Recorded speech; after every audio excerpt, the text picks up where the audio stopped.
I've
been a teacher for many years.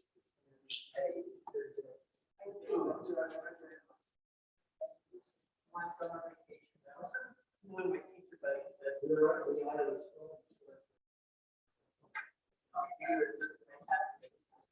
on breathe, parents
Not up. Right. I'm a little hard. I just don't want so many people in that. How are you? Good. Catch the tail? Yeah. Fine. A bad bone. Yeah. You got it. It's called not even.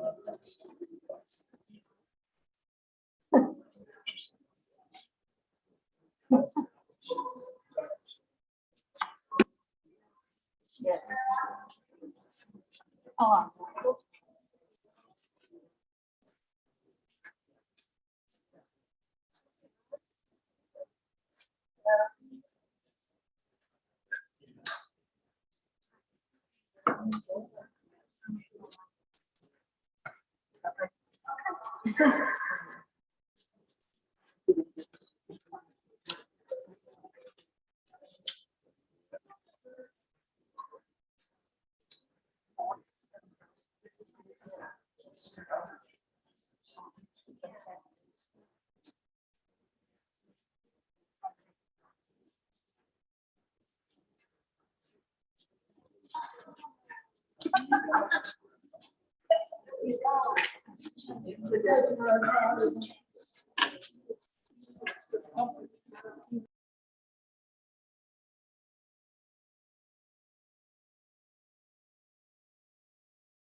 Psalm of David.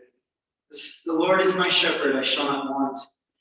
Giving me repose in green pastures, leading me beside the still waters, restoring my soul, guiding me in straight paths, for that is God's essence. Yea, though I walk through the valley of the shadow of death, I fear no evil, for you are with me. Your rod and your staff, they comfort me. You prepare a table before me in the presence of my foes. You have anointed my head with oil, my cup runs over. Surely goodness and mercy shall follow me all the days of my life, and I shall dwell in the house of the Lord forever.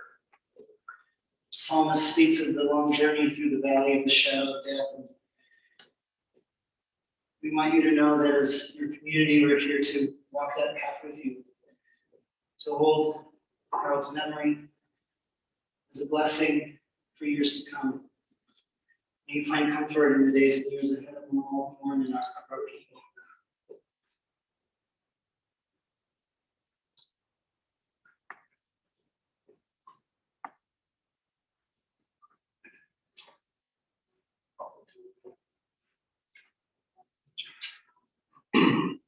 Jerachem Ab Banim Rechem Adonai Al Yerecha.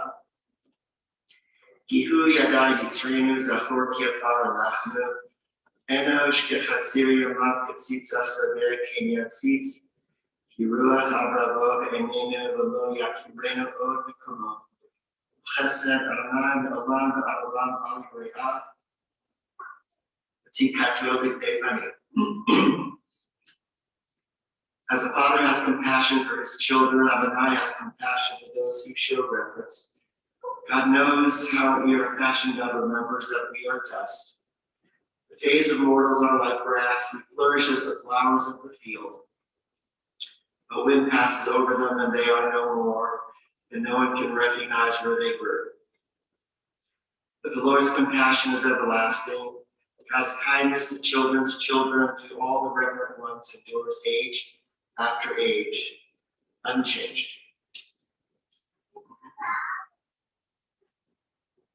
There really is so much to say about our friend Harold Cohen. He was a loving husband, father, sibling, uncle. He had so many friends that he collected over the years. He was always himself, all through his life, and he gave of himself. He lived in an era when Denver's Jews made contributions not just to the Jewish community, but to the community at large, supporting the arts and museums, for example. But he also played a central role in the Jewish community as a donor, but also as someone who would roll up his sleeves and do what was necessary to help institutions thrive. Harold was an honorable man, a man of integrity, and kept his word. He spoke his mind directly, no nonsense. He said what he meant. He did not put on airs. He is truly the last of a proud generation of Jewish men in our community. He and Leah were the first people my wife and I met upon coming to Denver for our interview weekend in 1994. We ate dinner at their home, them sizing us up and we sizing them up. Both parties were pleased. Harold and Leah and their family were among our first supporters. And we thought, what could be wrong with Denver if in it were people so elegant and kind as the Cohens? It is a sad day today, as we wish Harold goodbye. As you all know, Harold passed away yesterday, just 30 minutes before we held the funeral of his beloved brother, Phil. The two were linked. They lived their lives in old age together, along with their brother Ed, who passed away just a few years ago. Our community will not be the same without the Cohen boys, as they were called. They have truly lost a special generation of Denverites, and we will miss them all. Harold was born in 1927 to his parents, Elta and Julius. His father died young, and Elta was their guide through those early years. Elta worked for Rabbi Lederman, who also was an important role model for them. Harold learned in Talmud Torah and Bar Mitzvah, learned throughout his teenage years. Harold was the oldest of the brothers, and with no father growing up, he took a great deal of responsibility upon himself in the home. Throughout his life, he was focused and serious. He wanted to make sure that everyone could support themselves and be independent. Later, that included his own children. Everyone needed a career. Everyone needed to be able to take care of him or herself. Harold graduated high school and went on to DU to get a degree in business. He spent 2 years as a corporal during the Korean War, serving as a writer. Harold wanted to be a journalist for a time, but business would be his calling. Harold was a hard worker. He lived to work, to support his family. He went into Leah's family business, Sheriff Company. They were a food distributing company. They would buy food even from farms, chickens and eggs, and sell them to restaurants and hospitals and even prisons. The sheriff's sons-in-law took over the business for a time and then sold it. This gave Harold a lot of time to volunteer and serve the community. Harold married Leah in 1953, which began a lifelong love affair. They lived just down the street from one another as kids. Elta mentioned to Harold that the sheriff girl had just returned from her first year in college. She told him to take her out. That was pretty much it. They married, they were together all the time, they traveled, they had fun, they rejoiced in their lives. A wonderful and loving relationship all through the years. They were married for 44 years until Leah's untimely passing. Harold and Leah loved their daughters deeply. Julie was born in 57, Sherry at 59, and Marla in 63. Each of the girls had their own unique relationship with their father. Julie shared with her father deep discussions, philosophy, the arts and the business which she later joined with him. Sherry shared with him athletics, football games, sports of all types. Marla benefited from his already been broken in father, broken in by her siblings. He was with her, warm and adventurous. He would go to plays and concerts together with Marla. Harold welcomed his daughter's husband, Doug, and Salvador, and was over the moon with his grandchildren, Jordan, Adam, and Rachel, and great-grandchildren, Ida, Noah, Lily, and Sayana. He was never happier than when he was surrounded by his family. Kids adored him as well, and that included his nieces and nephews, who saw him as their father as well. We all got to know Harold and his brothers as they were active in the Jewish community. Harold was president of the JCC. Leah was involved with the HEA Sisterhood. Elder Cohen showed her sons about the need to be involved and the need to create strong Jewish institutions that would last. While Harold was president of the JCC had a rough patch. After serving as president, he volunteered to be interim executive director, so he could turn the place around, which he did. He then handed it off to new leadership, and they were able to run with the job, rebuild, and turn the JCC into a thriving concern. Harold took advantage all through the years, by the way, of the JCC pool, swimming slowly, but incredibly long distances. I came to know Harold best as a regular at Saturday morning services. At the HEA on the west side, his family would sit up front. When I got here, the Cohen boys were already in the back. Easy to get away, I guess. Harold and Phil would come up on the bima as Kohanim to do him. It was their thing. Their voices filling the sanctuary as they bestowed God's blessing on the rest of us. Harold mourned his wife, Leah, for many years. It was a beautiful thing, however, that he fell in love again. Later in his life with Sue Miller. The two adored each other and were able to travel and enjoy life together until Sue's illness and passing. It was a true blessing for the two seniors to find such heartfelt and loving companionship. Of course, there is much more to say, and we will hear from members of the family. Beautiful relationships that his family had with him. Suffice for me to say, Harold lived a long and joyful life. He will be greatly missed by his many friends and loving family. We ask that God bind up Harold in the bonds of eternal life. May he rest in peace. Amen.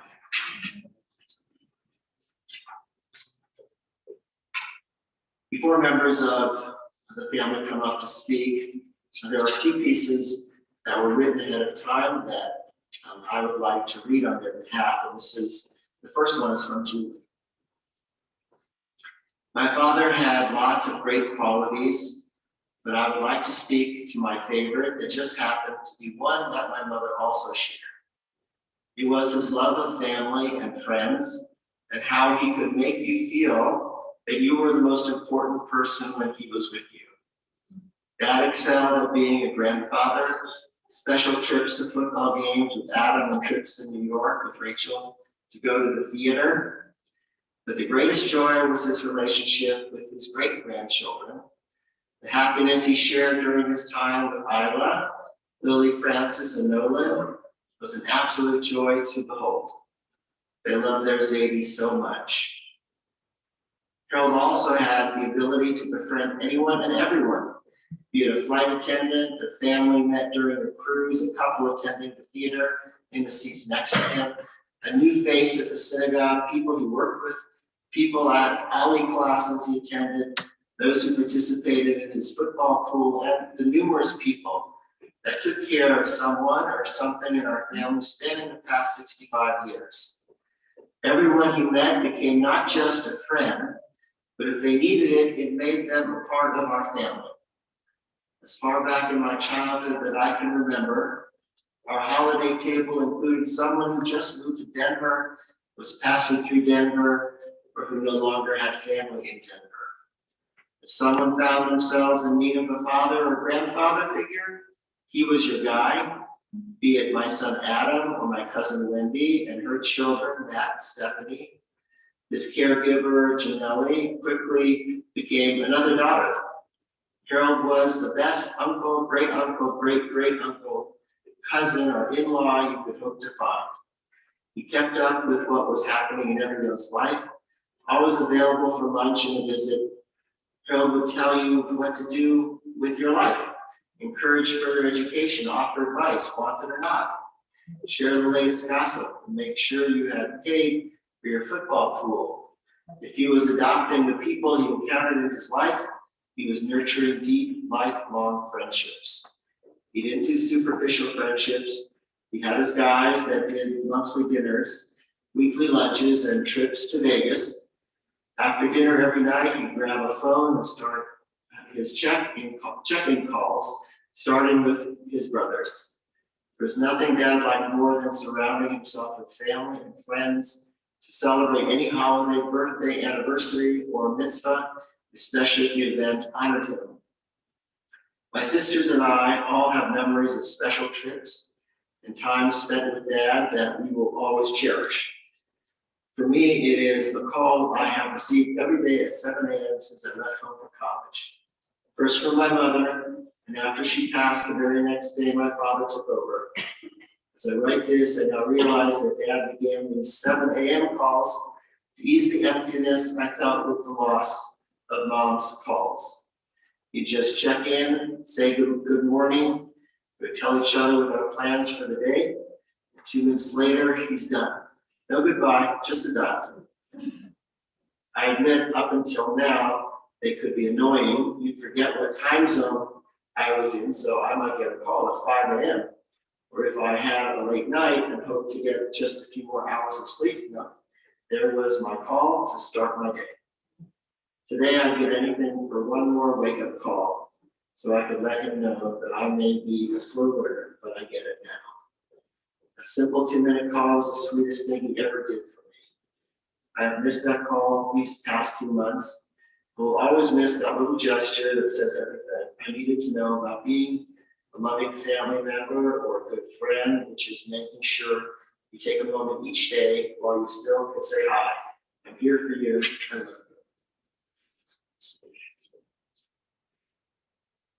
Now I'd like to read a short piece by Rachel, granddaughter. When you think of the trajectory of a life, there are usually a few people you can point to that shape the person you are. For me, one of these people is Zadie. Some of my most cherished memories of seeing live theater with Zadie. Because of his love and support that I was able to pursue this passion that began with him and the production of Annie that he took me to. I'm forever grateful that Zadie shared this passion with me. It is through his passion for theater that I met my husband and my beautiful daughter. Seeing Zadie with my daughter was one of the great joys of my life. His love for her would shine through his eyes every time he saw her, even if it was only through FaceTime. It was amazing to see him light up when talking to Lily Francis about how her day was, or on FaceTime to say Shabbat prayers. I will think of him the first time I take my daughter to a live theater performance and know that while I'll miss him greatly, he will live on in me forever and the things I pass on to my daughter. Now I'd like to invite members of the family who will be presenting their thoughts to us right here. We're going to begin with Sherry, come forward, then Marla. Then we will continue with Michael, nephew, Wendy Bean, niece, and Adam, grandson. Start with Sherry.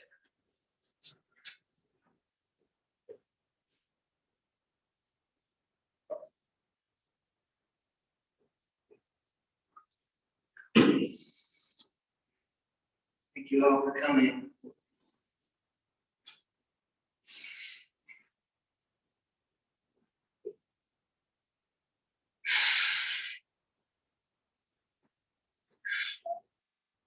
Home for Dad. Thank you for teaching me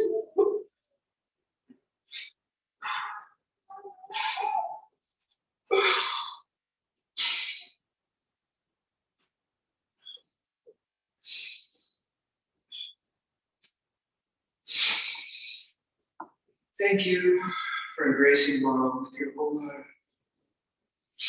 Embracing all with your beautiful heart. You have gone through the door to the other side with ease and grace to your loved ones who've been waiting for you.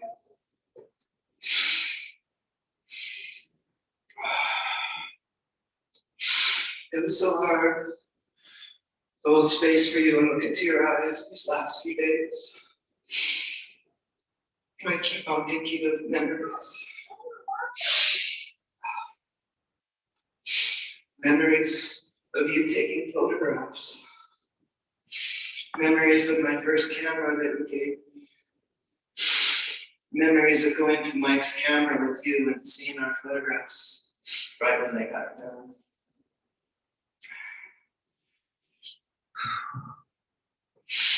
If it wasn't for you, Dad, I probably wouldn't be a photographer like I am now. I'm so grateful.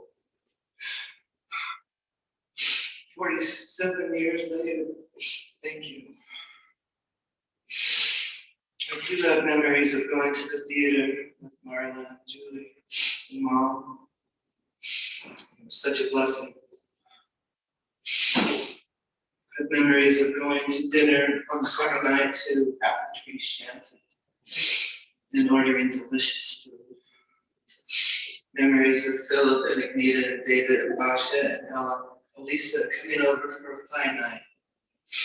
Banana cream pie, chocolate pie, rhubarb pie. He loved the symphony so much. I love to see the smile on your face and your waving arms to the music. Going to the Denver Bronco games with you, starting at the age of 7. Getting so excited when Floyd Little scored a touchdown in the 60s. Going to the Denver Nuggets special area, meeting the basketball players with you was the bomb. The Cohen brothers' generation has come to an end. And I know my sisters,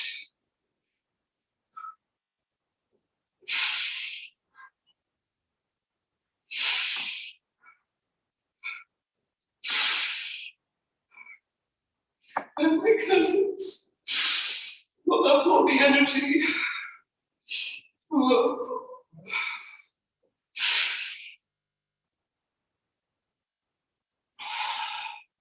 of the love of your generosity, your beautiful heart that you have given to all of us.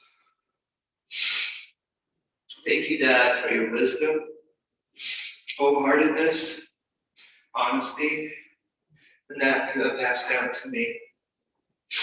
You will be in my heart forever, every moment, for the rest of my life. You are so special, and I love you.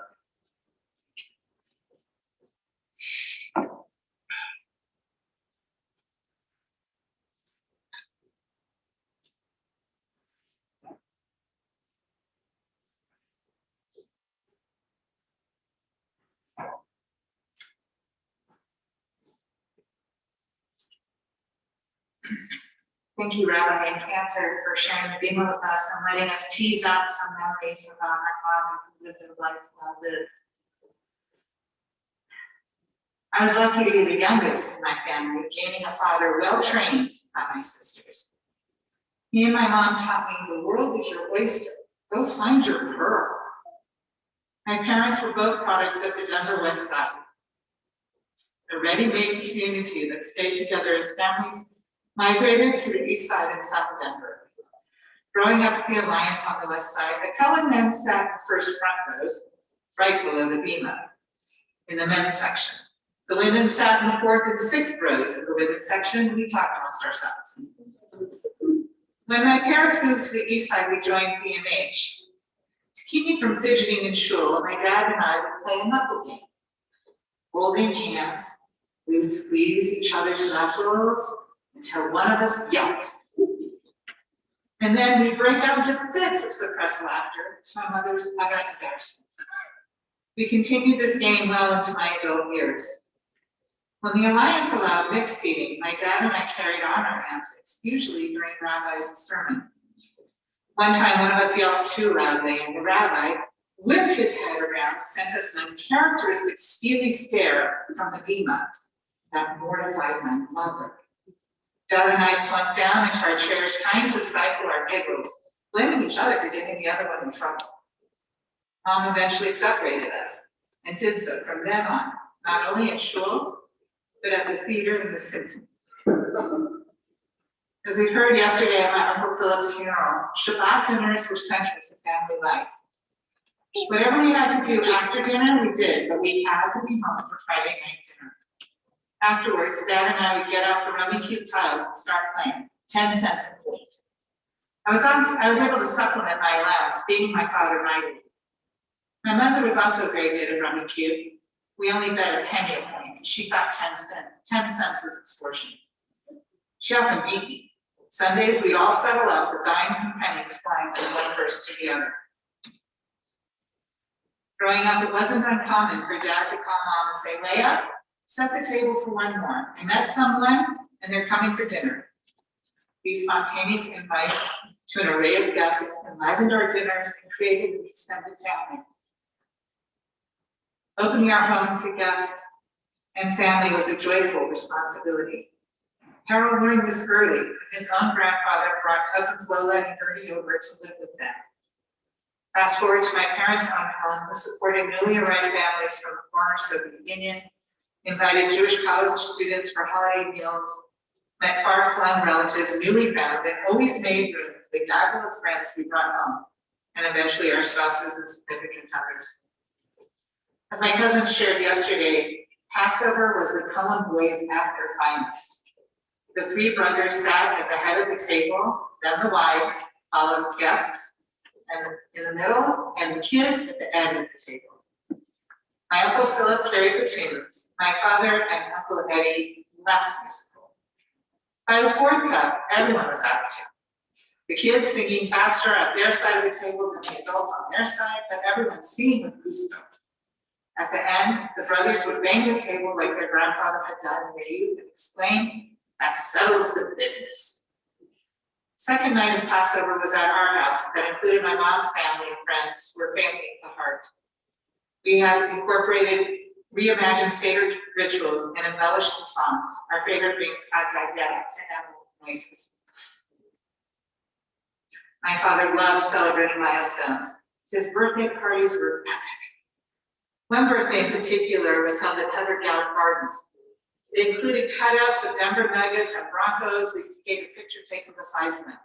We had sweatshirts made for Team Cohen. As the day progressed, so too did a snowstorm.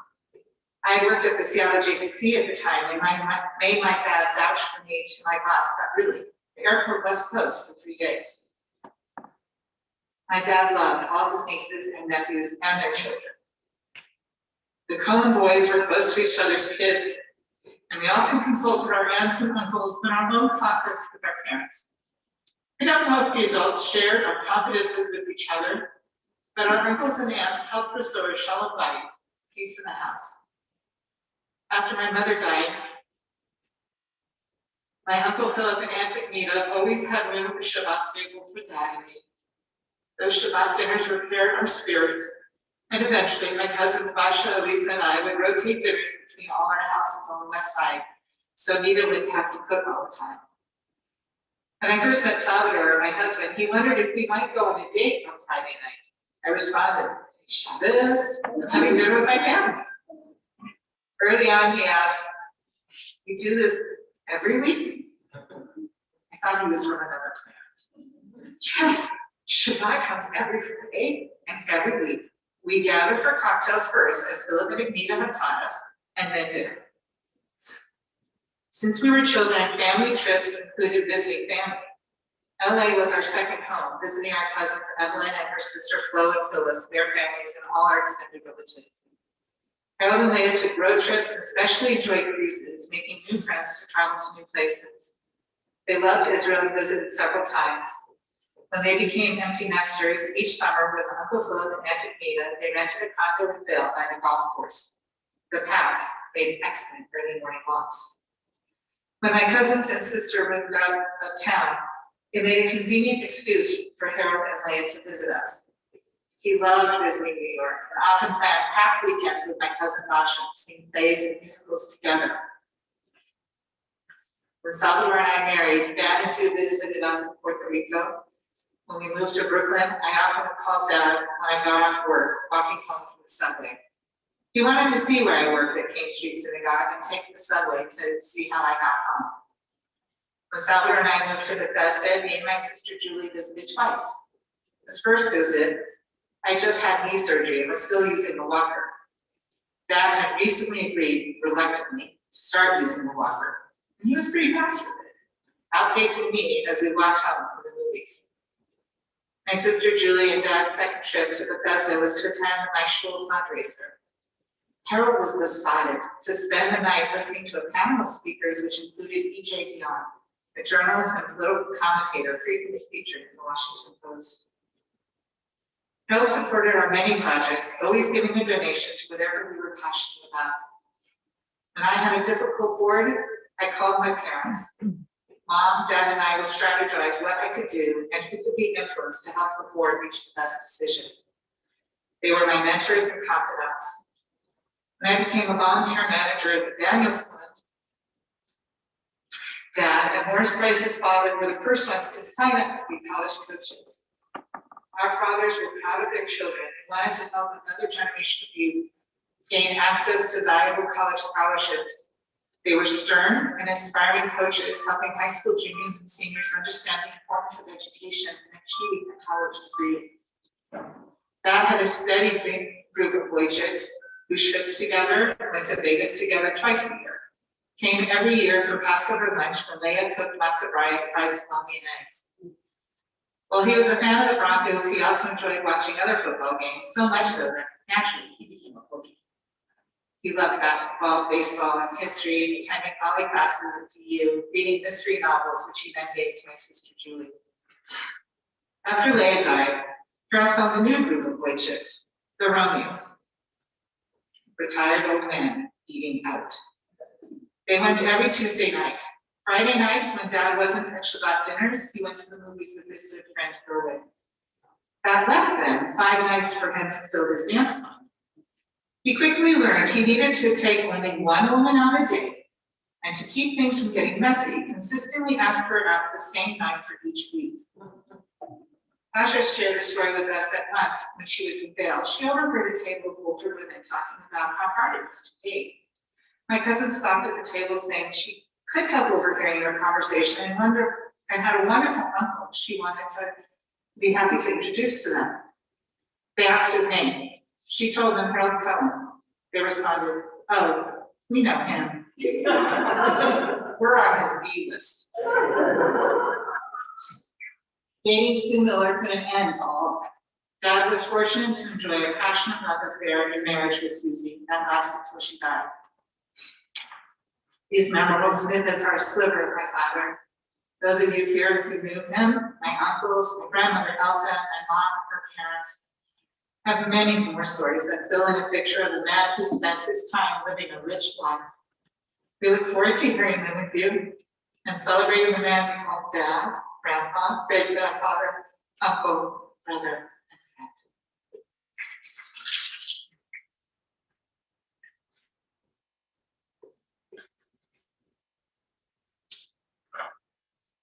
Now call upon Michael, followed by Rick.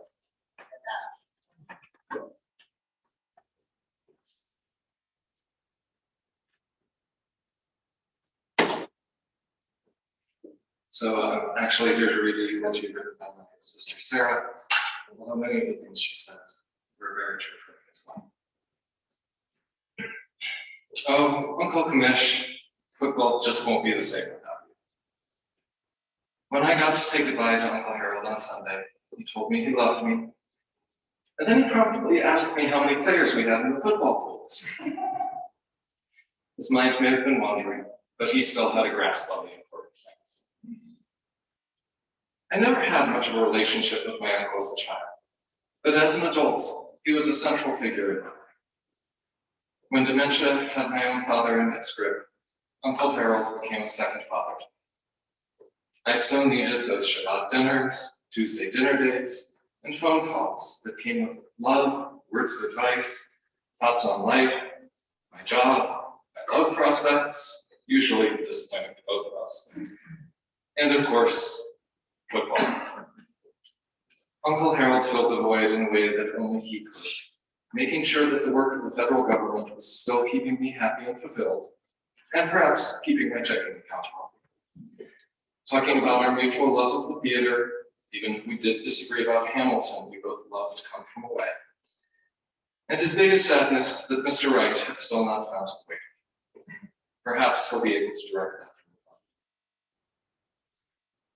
above. I was so proud to help to get my uncle his well-deserved disability benefits from the Veterans Administration. I remember the day he faxed to me the letter showing the benefits had been granted, and he asked, "Is this real? Did they grant the benefits?" I told him that they had and explained the benefits were his for life. He was so overjoyed. I was so happy that I could help this man who had done so much for me. He helped so many, and I got to help him. I couldn't have been more happy in that moment. I am going to miss you so much. I am so glad you are out of pain and that you are no longer sad about all the losses you have suffered. I know these last few months were awful. My football Sundays will never be the same. I'll think of you every time I eat at Osaka and enjoy that sushi and sashimi we love together. I love you all. Work is fine. Daisy Dog is fine. Ember Pony is fine. Mr. Wright still hasn't found me. Eventually I'll get to find too, but not without thinking of you every day. Your favorite niece, Sarah. P.S. We will never settle the business the same.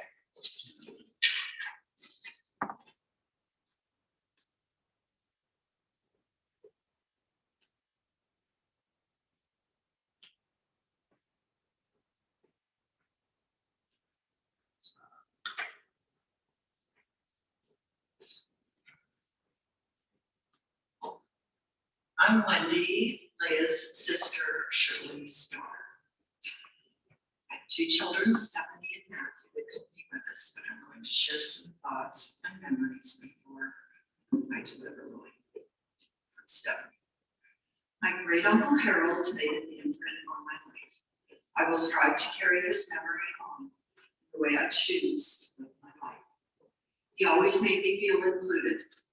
I feel especially lucky because I got to grow up with a great uncle that in so many ways also played the role of grandfather I didn't get to grow up with. My great uncle Harold was a family name that loved having everyone together. The special cards and phone calls I received from him, and Auntie Leah, and later Aunt Sue were to celebrate my life milestones, my bat mitzvah, birthdays, graduations, my wedding, and starting a family of my own. He was there for it all, a cheerleader, a great uncle, a grandfather in many ways, and a friend. I will strive to carry his memory on in the way I choose to live my life.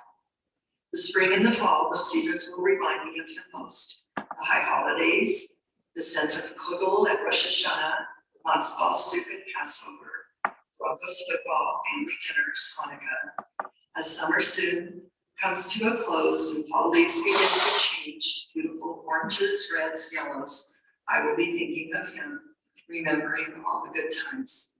I will continue on this journey, aspiring to success, happiness, and fulfillment, all that represents my great uncle Harold. I will strive to carry on his memory in the way I choose to live my life. All my love, Stephanie. Matthew. For 38 years, I feel blessed to call my great uncle Harold my uncle. Even though I'm not able to be with all of you this afternoon in person, I want to share some of my fondest memories that stay close to me always. Uncle Harold was one in a million, humble, kind, loving, and overall just a compassionate human being. When I look at pictures, his smile was that of happiness and joy. From Bronco games to our lunches, his famous football pool, or simply telling me stories about my grandparents, these are the memories that will stick with me forever. I can't leave out Passover Seders. Singing countless songs, going around the table reading passages, or simply watching people fall asleep, we wouldn't get out till around 10 o'clock. All of these memories make me laugh and smile. Uncle Harold had a great sense of humor, and there was never a dull moment with him. I loved listening to his jokes, some funny, some not so. The rule for Bronco games was to pick him up at 10:30 in the morning for the game that started at 2 o'clock in the afternoon, head to brunch at the stadium club, and then make our way to our seats, rain or shine. No matter how good or bad the Broncos performed, we were there cheering them on. With Mary, Leonora, and I living in Washington, D.C., coming home for visits were never complete without seeing Uncle Harold. I loved our conversations, however, secretly, all he wanted to hear about was Mary being an officer in the Space Force, when was she going to be promoted to colonel, and looking at Leonora's big blue eyes. I am so thankful for the last Thanksgiving before COVID, when we all stopped by his condo on the way to the airport to take a group picture with all of us. He was beaming with joy. Who knew it would be the last, but so grateful we were there with him. Uncle Harold was a grandfather figure to me, and I promise to make him proud wherever he is. Love, Matt. I will forever cherish the friendship my Uncle Harold and I shared. A man dedicated to his family, I considered him to be a award-winning uncle. He loved socializing with people, no matter what walk of life. A truly selfless man who touched so many lives. He was attentive and would listen to everyone after asking a plethora of questions and offering solutions to follow, whether he was asked his opinion or not. A few memories I would like to share. He and Auntie Leia would take me to the drive-in movies on Saturday nights when I was around 4 or 5. At that time, we lived in a duplex on West Colfax. I think it was a dry run because they were thinking of starting a family, and I was the test. I remember the sleeping bag I brought, but I can't remember any of the movies because they showered me with unlimited popcorn and soda and let me stay up late. Years later, when I babysat Julie and Sharon on Saturday night, I was a wreck because Aunt Leia was pregnant and due any day with child number 3. I was so worried that she was going to go in labor and I would have to care for these 2 girls all night. I think I called my mom and dad every 30 minutes to give them an update. Uncle Harold and Aunt Leia assured me not to worry, but to please think of names that began with the letter M. Uncle Harold told me he had the utmost faith that I would achieve the task. He also let me know that there was mac and cheese prepared, the blue box of course, in the refrigerator to help my thinking process. I guess the bribe worked because when they arrived home late that night, Auntie Leia was still pregnant. I had consumed the mac and cheese after the girls went to sleep. And when Uncle Harold asked me if I came up with a name, my response was, no boys' names because I know it's going to be a girl. And I have chosen Marla Ann. Done deal. Fast forward. He made sure that my children and I were always included in holiday celebrations, gatherings, Shabbat dinner, or just being together watching his beloved Broncos win or lose. One season, he convinced me to be his partner in the football pool. I tried so hard to put on, this is so much fun face. I dropped out the next season. Trust me, he got it. He was up front and center to share in all of our simchas, bat and bar mitzvahs, confirmation, graduation, and more. It was not a chore or duty for him. I know he truly wanted to be there with us. He and Sue were thrilled to be at both my children's weddings. He was like a grandfather to both Stephanie and Anna. Our ever so many lunches, whether spent at the bagel, Sadie's, or the egg and I, were meaningful, and at times seemed meaningless, depending, of course, if his hearing aids were turned up loud enough or not. However, we were together, and I am confident that meant the world to him. Of note, the Harold Cohen Cobb salad at the bagel had a new meaning. Cube salami, not turkey, heavy on the beef steak-and, cube cheese, cheddar, cube Swiss cheese, not cheddar, a freshly ripened avocado, no brown spots, hard-boiled egg, sliced thin, not thick, light on the tomatoes and onions with vinaigrette on the side, a pretzel with butter, but not like Altus or Atheist though. And a huge Arnold Palmer +1 in a to-go cup when he was ready to leave. Every server knew which table Harold Cohen liked to be seated at and what he would order, as well as how he liked to prepare. Uncle Harold had a sincere quality of placing the you before the I, which is rare in this day and age. His commitment not only to his family, but to the community and Jewish causes is his legacy that will live on in the many lives he touched. You will be truly missed, my sweet Uncle Harold.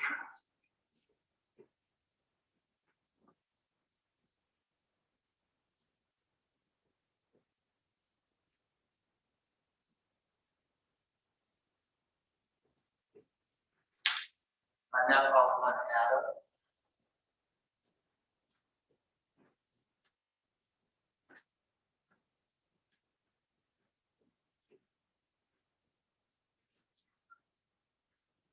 Those are all very good. Appreciate that.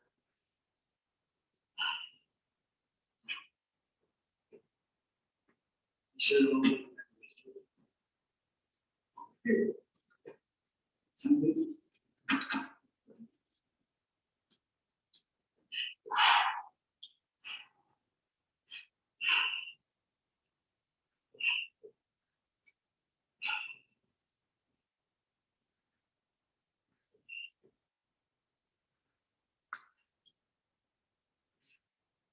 It's my wife and the kids are like, so try to do. Story. I was visiting Zadie a few days ago. I love taking Zadie and this year can't make it. So don't worry about it. We'll always be there. Always.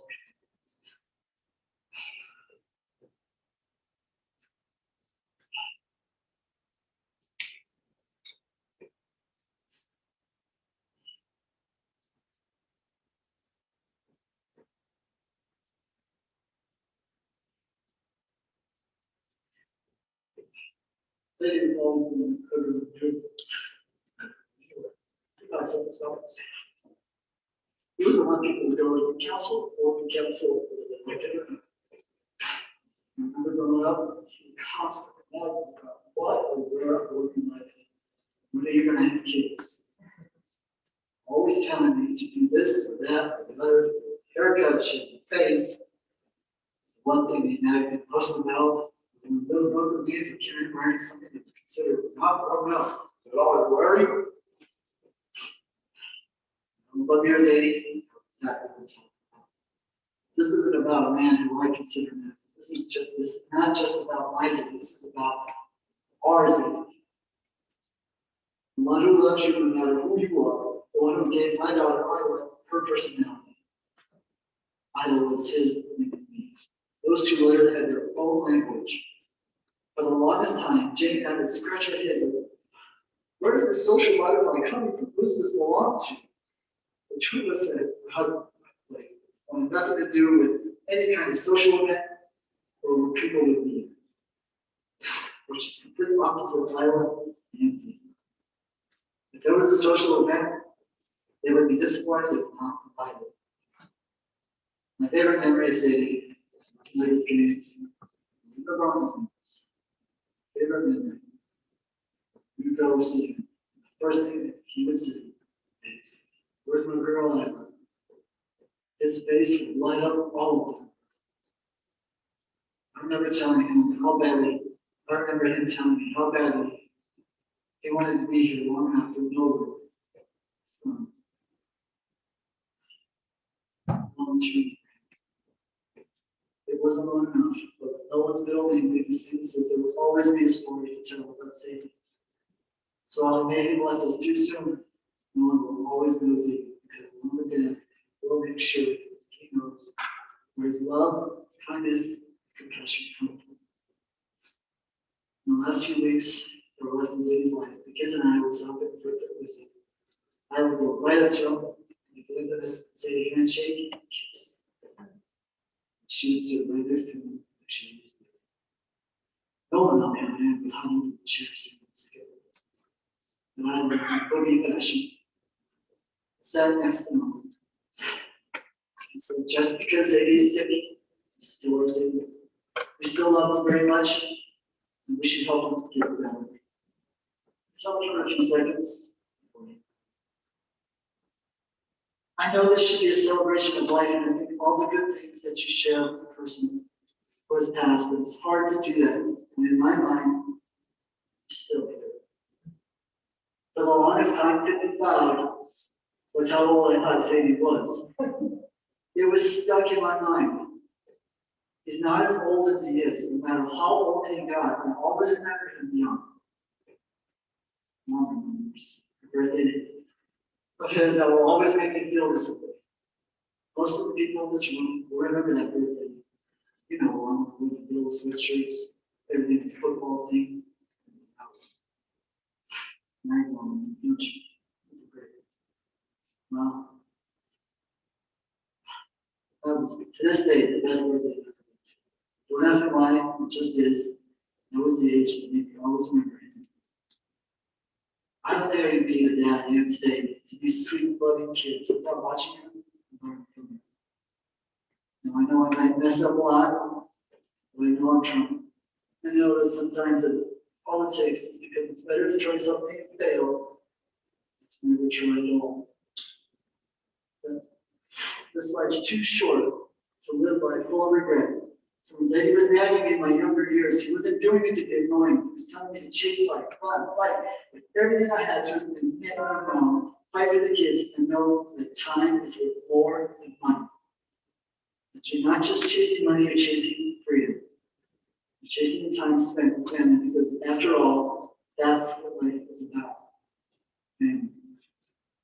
So I'm glad I had such a great role model. My kids did too, even though it was cut short. So as we go through life, all of us need to know we take our time here, and we'll see them on the other side, ready to tell them our amazing story and the many generations that followed. So now, when we remember Zadie, we all know that when he's in his resting place, he will be able to share all these stories. Philip, Edward, Sue, Raymond. But just know, Zadie, your story isn't done. It's just our time to continue to listen to these chapters. And trust me, this will be one of the best books you will ever read. So for now, it's not goodbye. It's just all.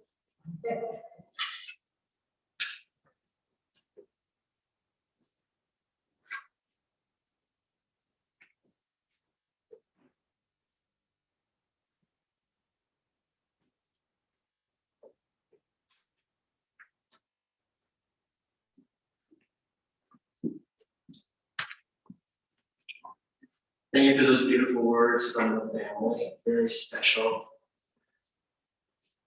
I'd like to announce that the family will be receiving visitors.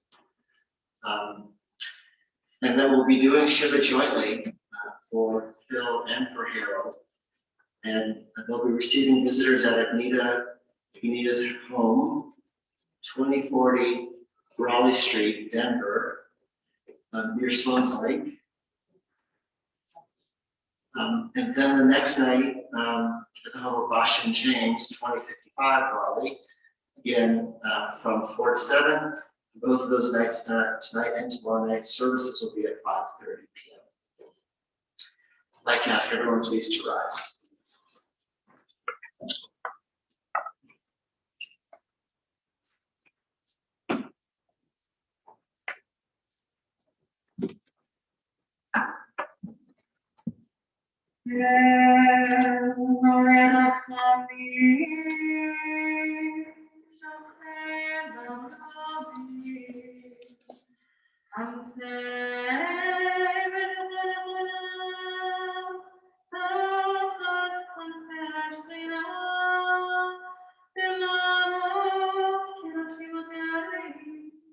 As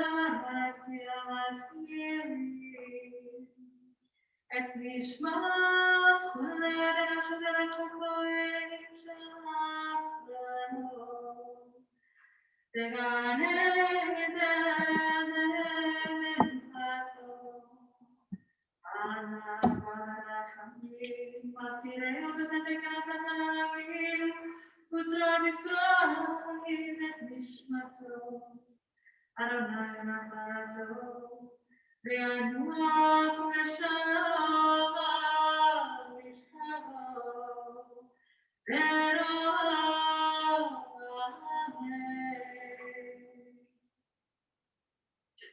Emily Rachamim, exalted, compassionate God, bring into the Gresson your sheltering presence among the holy and pure, to the soul of Harold Cohen, who has gone to his eternal home.